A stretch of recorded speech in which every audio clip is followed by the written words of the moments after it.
Hello, welcome to our kind of discussion. Slightly late, but... Well, I mean, it's pretty soon. I mean, we weren't going to do it on Christmas Day, but of the return of Dr. Mysterio. So, yeah, this is kind of our first thoughts, as we're now calling them, because they're not strictly reactions according to some people, but, you know, whatever. It is, yeah, so our first thoughts, and we're going to keep them quite short and snappy. So, overall, what were your kind of first thoughts on Return of Dr. Mysterio Comrade? So, when I first heard the name, read a bit about it, and saw the first teaser, I was not seeing it at all. Like, what the heck? It's superheroes in Doctor Who, basically a Superman plot, you know, it sounds like it doesn't mesh, and I just thought it was kind of dumb, you know. I wasn't seeing it with the teaser trailer either. Like, that just, I mean, not that they show us all that much. It was just a collection of odd shots and filming behind the scenes stuff, but I just wasn't seeing it. So I came into this episode with fairly low expectations. I'm happy to report that, while it's not really any masterpiece, they exceeded my expectations. I enjoyed it. A lot of it was enjoyable. The dialogue was amusing enough. You know, the plot was engaging enough. It wasn't amazing, but it certainly was a heck of a lot better than I thought it was going to be.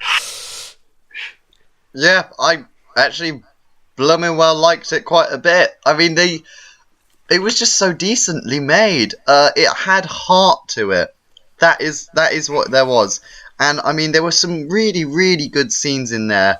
The highlights definitely being when the ghost Grant, you know, was having the date on top and he was about to reveal his identity. They were really funny moments. Yeah, that was... They weren't forced. They weren't like Strax kind of forced humour. They were really good, and it was all facial features, like when he's holding up the spaceship and then he looks over and gives this kind of like smile, like, oh, you know, like when you're kind of like slow laughing, that awkward kind of. Yeah. Look, the William Hartnell, he could do it all with a look, you know. I don't need all these lines. No. It's true. It's true. And the other two were the one at the table with the squishy toy. That was really good. Because it just gave her character. And I mean, I was like, yeah, but is she really a good reporter? I mean, they were kind of forcing it, but that scene at the that was odd. Yeah. At Lucas at the end, that was a really nice bit, and that was when I went, you know what? I don't not like Nardole being here. I mean, he's not yet been too useful, but I mean, I understand him being there. And I mean, yeah, they explained it enough. The Doctor Who TV thing, the early review was like, oh, Nardole is, you know, waste of space. Oh, you know, always just used for laughs. But that's utter bollocks. I mean, yeah, he had a few different, you know, funny bits, but I mean, in the TARDIS, he was there, and they said, oh, there's not really an explanation, but it is. The Doctor doesn't want to face the truth that he's going to be alone, and now yet another friend has gone off and died. You know, that's the last time he's going to see her kind of future person, where she knows it's him, so obviously that was going to be the last time. Mm. And there was that conversation of that, and that, yeah, I just loved it at the end, where, you know, he had his shirt unbuttoned a bit, and he like pulled the console. It was like, yeah, let's, you know, get back into it. It's always good to set up the next series like that. Like, yeah, let's go for it. Let's go for more adventures. It's a good way to set it up. Yeah, I'll say with Nardole though, how did he get like his body back? Time machine. Yeah, I mean, it's simple. What he does is when Hydroflax robot body left the room, the Doctor just pops back. But, I mean, it's quite disgusting that he re-added his head back on, but hey-ho. I'm fine with him being there as long as they do something with him. Don't just make him an Adric who is, you know, only helpful now and then. Let's get some more like that end scene with Nardole and in that TARDIS scene. I'm glad that they've actually got a full-time alien companion as well now. That is something that isn't just London girl. That is steps forward, I think, and I think it's going to actually add quite a bit of variety to scenes that they can do with companions. Because it was like like Jamie, where it's such a nice scene in The Web of Fear where he's explaining the underground, and all as viewers we know that, but it's such a joy to watch the Doctor explain it to someone who's completely clueless about it. And I hope they do. There's at least one scene, like that, and like Bill can explain something to Nardole because Nardole doesn't understand it. It's like they can. It's just enjoyable stuff because you're like, I don't know, it just adds that kind of character and like believability that they don't know everything. Um, One thing I will say about this, of course, this is very clearly kind of a Superman story, and they go with the whole angle of like, which I would say has been used a fair amount to where, oh, how doesn't she know that he is him? And they spend quite a lot of time on that. And I mean, the parody's been done before a lot of times. Like, it didn't feel like it really was anything new. However, I think this was enjoyable. pretty well done Yeah. in the grand scheme of things. And there were several shots and stuff in it where it's like, because fairly recently actually, I watched the first Richard Donner Superman film, and I think there was something like this in like one of the press releases, but it seemed like they were trying to go for more of that than like any other interpretation of Superman. Yeah, no, they were going for the classics, like tights instead of. And like it's it has been done before. Some of the stuff which they tried to do in terms of making a Superman story, Yeah. It was kind of interesting how they decided to give him the superpowers with the crystal thingy. That was interesting. Yeah, that was a bit odd. Like, it was. That was a bit odd. But I did like how he got it inside him, thinking it was medicine because he's a doctor. So yeah, they explained it well. The one thing which does bug me is can people just understand what X-ray vision is? That means you see through people. You don't see underneath clothes. You would see skeletons. You would not fancy everybody. That's not. Yeah. That you could go get an X-ray and tell me if you see anything, sexy. Oh, look at that rib cage. Oh, cool. I'm jealous of. Yeah, it would have made more sense if you just said like could see through materials or something. Yeah. So, that wasn't just cast that all aside. The other issue I had is that, well, the villains, off the bat, like, they do some pretty, like, nasty stuff and all that. And, like, you kind of get a sense of what they were doing on other places. Maybe there wasn't enough. Like, the threat came primarily when the, spaceship was crashing towards the Earth. Their plan was good. I mean, even the Doctor It's a good plan. Yeah, I mean, it was a different kind of plan. They wanted to be in all the super leaders. So what do? You get them to come to the building which has withstood. It's smart. It's interesting bringing back the Harmony Shoals from Husbands of River Song, mainly because you would have had to have watched last year to have known them. But like lots of people already watch the Christmas specials. It's not like it is usually the highest rated of that season in terms of pure like people watching. In most cases, like we'll find that the Christmas special has higher ratings in the season before or following.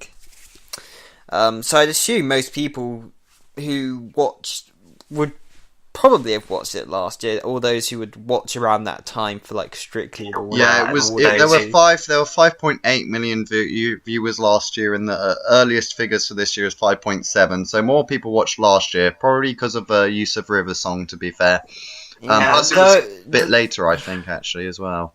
Maybe, though it's also not the final figures. Like this could change slightly. And plus, it doesn't also factor in the BBC iPlayer views.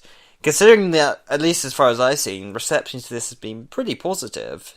Well, the thing is, I think it will get more people watching it. Yeah, I generally think it has heart, and what I love now is that they didn't frickin' stuff Christmas in your face. They finally got it. The only Christmas reference is that he's Santa, and that's it.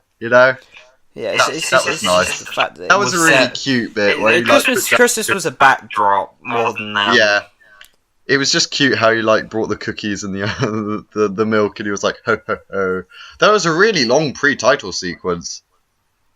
That was. It was like It's true. 10 minutes before we got the title sequence. But yeah. I'm surprised actually. Directing was very good. And music had at least I could hear at least a uniqueness to it. Yeah, it was a bit different. It did. There was a song that was very clearly kind of another nod to like the older Superman films and stuff. Yeah, one of my favorite moments was when he was doing the comic book. It's like, look carefully, they're the same person. And then when he told him, like, he just didn't get it, and they did it that yes, he's an alien. He doesn't always get it, you know. It's nice to see they're getting it. They're... One thing I'm surprised is that they didn't like for this whole Superman parody. Not parody. It's kind of sort of parody, but sort of not.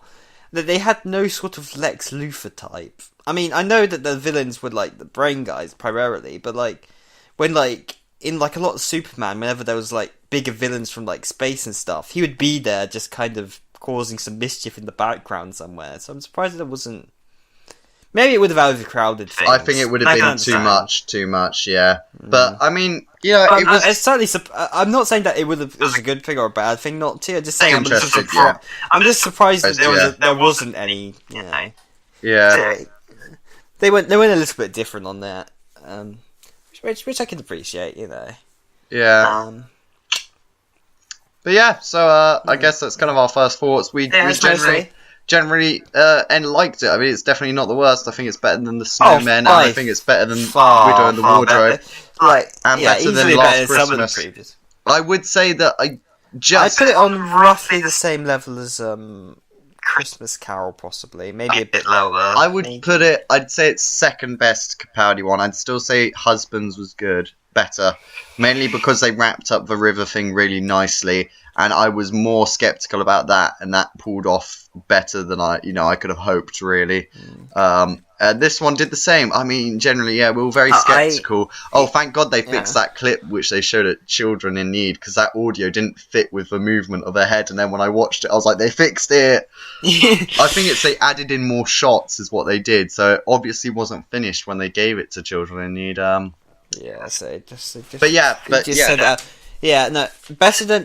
a lot better than I expected. Nice to be proven wrong. At some point, I do intend to maybe set a couple of years down the line, watch this again, to just see how it kind of stacks up, because I find it a bit difficult to figure actually how good it actually is, so like, because I know it's pretty good. I mean more on the lines of like, because it's like, of course I came with low expectations. Just seeing anything like really good was like, you know, kind of blew me away in a way. So yeah, and we'll revisit this someday. Which obviously I think will be interesting because I can look at it more objectively. Because I was just like, oh, this is going to be bad. This is going to be, oh, it's actually not too bad. So I don't actually know how it stands up, but I know we'll see on repeat. We'll see on repeat viewings what it's like. But yes, so those are our first thoughts.